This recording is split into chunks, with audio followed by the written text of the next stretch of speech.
Good morning. स्वागत है आपका 8 क्लास सामाजिक विज्ञान ऑनलाइन क्लासेज में। आज अपन पढ़ रहे हैं चैप्टर नंबर 8 महिलाएं, जाति एवं सुधार। आज गरीब परिवार हो, मध्यम वर्गीय परिवार हो या अमीर वर्ग, सभी वर्गों में बालिकाएं स्कूल जाती है, महाविद्यालय जाती है और उसके बाद में शिक्षा समाप्त होने के बाद में प्रशासनिक सेवाएं या सरकारी नौकरी में अवसर प्राप्त करती है। पुरुषों के कंधे से कंधा मिला करके समाज में अपना योगदान देती है। महिलाएं वोट देने का अधिकार रखती है। स्त्री पुरुष दोनों को हमारे संविधान में मतदान का अधिकार दिया गया है। बालिग होने के पश्चात ही कानून के द्वारा उनके विवाह का प्रावधान किया गया है। बालिग यानी वयस्क। बेटा भारत में 18 वर्ष की आयु प्राप्ति महिला बालिका को वयस्क माना जाता है। गरीब वर्ग की बालिकाएं भी स्कूल जाती है क्योंकि शिक्षा का अधिकार अधिनियम लागू हो चुका है 1 अप्रैल 2010 से। लेकिन अगर हम आज से 200 साल पहले पहुंच जाएं, 200 साल पहले बालिकाओं की क्या स्थिति थी, शिक्षा की क्या स्थिति थी, तो आज से अपन 200 साल पहले की बात करते हैं बेटा।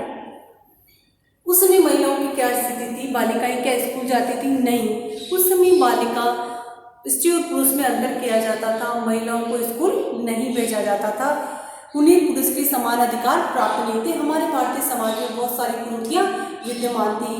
बल्कि उस समय तो ये माना जाता था कि अगर महिला को पढ़ा लिखा दिया जाएगा तो वह जल्दी विधवा हो जाएगी, ऐसी हमारी सोच थी। उस समय के समाज की अपन बात करते हैं बेटा, तो उस समय अनेक समाज में ऐसी कुरीतियाँ थी, कुप्रथाएं थी। सती प्रथा का नाम अभी वर्तमान में ऐसी कोई प्रथा नहीं है, लेकिन सती प्रथा का नाम क्या बेटा आपने कभी सुना है, कहीं पढ़ा है? सती प्रथा एक ऐसी प्रथा होती है जिसमें पति की मृत्यु के बाद में पत्नी को उसके पति के साथ जिंदा जला दिया जाता है। हालांकि सती शब्द का अर्थ ये नहीं होता, सती शब्द का अर्थ होता है एक सात्विक महिला, संस्कारी महिला। लेकिन सती का अर्थ ये कहीं भी नहीं है कि उसे पति के साथ जिंदा जला दिया जाए। हमारा भारतीय समाज उस समय सती को महिमा मंडित करता था। सती होने के लिए महिलाओं को प्रोत्साहित किया जाता था। तो उस समय के समाज की जो बेटा अपन बात कर रहे हैं, तो ऐसी घृणित कुप्रथाएं विद्यमान थी। किचन में काम करते समय आपने ध्यान से देखा होगा, अगर तेल का छींटा या गर्म चाय पत्ती तो चाय आपके ऊपर गिर जाती है, कितनी जलन महसूस होती है। तो हम सोच सकते हैं जब एक महिला को जिंदा जला दिया जाता है तो उस समय उसे कितनी दर्द को महसूस करना होता होगा। तो इस तरह हमारे समाज में 200 सालों पहले बहुत सारी कुरीतियां, कुप्रथाएं विद्यमान थी। सिर्फ स्त्री और पुरुष में ही अंतर नहीं था, पुरुष में भी अंतर था। जाति के आधार पर हमारे समाज में अंतर पाया जाता था। हमारा समाज 4 जातियों में, 4 वर्णों में विद्यमान था: ब्राह्मण, क्षत्रिय, वैश्य और शूद्र। ब्राह्मण सबसे ऊपरी तबके पर, उसके बाद में क्षत्रिय। तो ब्राह्मण और क्षत्रिय ऊंची जातियां मानी जाती थी। फिर इसके बाद में वैश्य। तो जो वैश्य जाति होती थी उनमें व्यापारी, महाजन यानी बनिया, काश्तकार, दस्तकार, शिल्पी, ये सब वैश्य वर्ग में आते थे। अब इसके बाद में जो सबसे निम्न जाति मानी जाती थी वह शूद्र जाति थी, जिसमें महार, मेला, कुचला ढोने वाले, सफाई करने वाले, तो उन जातियों को निम्न माना जाता था, हीन माना जाता था। उन्हें जो स्वर्ण जातियां होती थी, ऊंची जातियों के मंदिरों में प्रवेश करने नहीं दिया जाता था। उनके जो पानी भरने के स्थल होते थे, पेयजल के कुएं वगैरह, वहाँ पर भी उनको प्रवेश नहीं दिया जाता था। तो इस तरह हमारे समाज में उस समय कई कुरीतियां, कुप्रथाएं विद्यमान थी। वह कैसे दूर हुई, कैसे परिवर्तन आया, उस पर आज अपन इस अध्याय में चर्चा करेंगे। परिवर्तन की दिशा में उठते कदम। परिवर्तन यानी बदलाव। कैसे बदलाव हुआ परिवर्तन की दिशा में, किसने कदम उठाए, परिवर्तन किस प्रकार से हुआ? परिवर्तन करने वालों में सबसे पहला नाम जो आता है वह है राजा राममोहन राय। राजा राममोहन राय को भारत में सुधारों का अग्रदूत कहा जाता है। उन्हें पुनर्जागरण आंदोलन का अग्रदूत कहा जाता है। राजा मोहन राय को बहुत सारी भाषाओं का ज्ञान था, उन्होंने बहुत सारे साहित्य का अध्ययन किया था। ये पश्चिमी शिक्षा का प्रसार करने और महिलाओं के लिए स्वतंत्रता समानता के पक्षधर थे। उन्होंने इसको महिलाओं को आगे बढ़ाने के लिए महिलाओं को समाज में समान मानने पर जोर दिया। तो बेटा अपन बात कर रहे हैं राजा राममोहन राय। राजा राममोहन राय ने 1828 ईस्वी में कलकत्ता में ब्रह्म समाज की स्थापना की।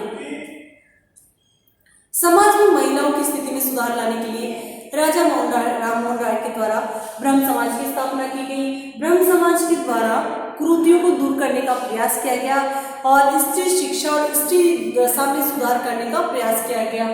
इसके बाद में जो महत्वपूर्ण सुधार है राजा राममोहन राय का, वह 1829 में सती प्रथा पर पाबंदी लगवाना।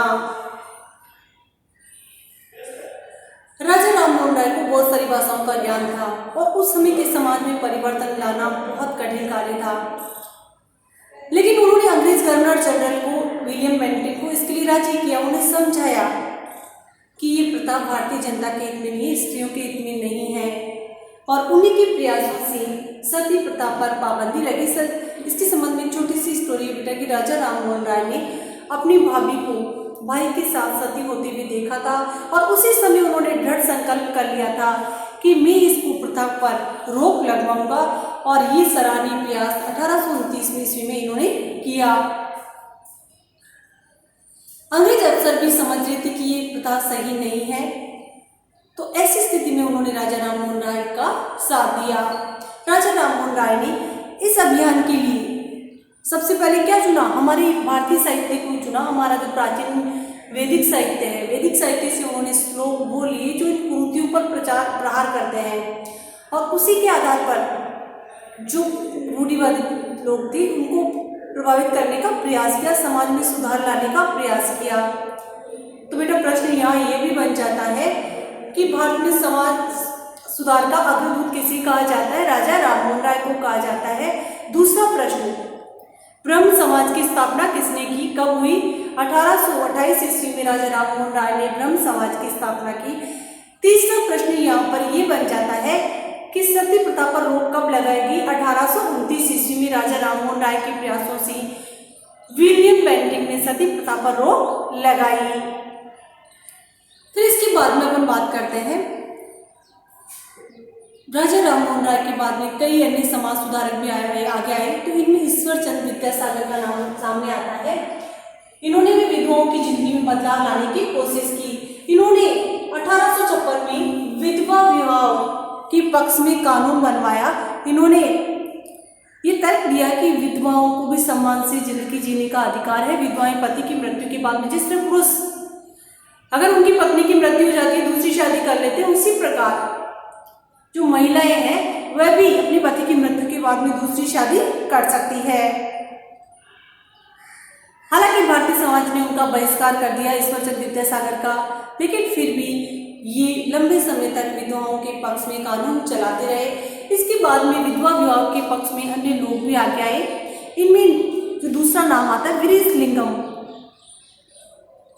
इन्होंने भी विधवा विवाह के समर्थन किया दक्षिण भारत में। इसके बाद में स्वामी दयानंद सरस्वती का नाम उल्लेखनीय है। स्वामी दयानंद सरस्वती ने भी विधवा विवाह का समर्थन किया और स्त्री शिक्षा, बालिका शिक्षा पर विशेष जोर दिया। 1875 ईस्वी में स्वामी दयानंद सरस्वती ने आर्य समाज की स्थापना की और वैदिक कन्या विद्यालयों की स्थापना की, बालिका शिक्षा का समर्थन किया। तो इस तरह भारतीय समाज में धीरे धीरे समाज सुधार कार्य आगे बढ़ा। स्वामी दयानंद सरस्वती ने सत्यार्थ प्रकाश पुस्तक की रचना की। स्वामी दयानंद सरस्वती ने शुद्धि आंदोलन चलाया। तो बेटा दूसरा प्रश्न यहाँ पर ये बन गया आपका कि आर्य समाज के संस्थापक कौन थे? स्वामी दयानंद सरस्वती। स्वामी दयानंद सरस्वती ऐसे व्यक्ति थे जिन्होंने सबसे पहले स्वदेशी और स्वराज शब्द का प्रयोग किया। इसके बाद में धीरे धीरे लड़कियां स्कूल जाने लगती है। अंग्रेजी शिक्षा प्रारंभ हो चुकी थी 1835 के अधिनियम के द्वारा, और अब धीरे धीरे महिलाएं भी स्कूल जाने लगी। इनमें अपन उल्लेख कर सकते हैं रात के अंधेरे के समय दीपक की लो में इन्होंने अपना पढ़ाई का कार्य पूरा किया। फिर दूसरा नाम आता है मुमताज अली। इन्होंने मुस्लिम बालिकाओं की शिक्षा पर ध्यान दिया, मुस्लिम बालिकाओं को प्रोत्साहित किया। भोपाल में बेगम रुकैया सखावत ने भी जो मुस्लिम महिलाएं हैं उनको शिक्षा लेने के लिए प्रेरित किया। इसमें धीरे धीरे महिला शिक्षा भारत में प्रारंभ होती है। फिर नाम आता ताराबाई शिंदे का। इन्होंने अपनी पुस्तक स्त्री पुरुष तुलना पुस्तक लिखी और स्त्री पुरुष के बीच जो अंतर होता है उसकी आलोचना की। इसकी पुस्तक में इन्होंने प्रकाश डाला कि क्या महिलाएं इंसान नहीं होती,